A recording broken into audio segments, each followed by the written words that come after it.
రామ చక్కని సీతకి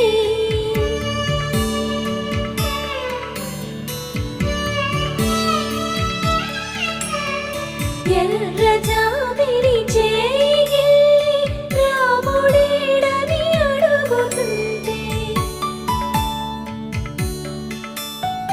చూడలేదని పెదవి చెప్పే చెప్పలేమని కనులు చెప్పే నల్ల పూసై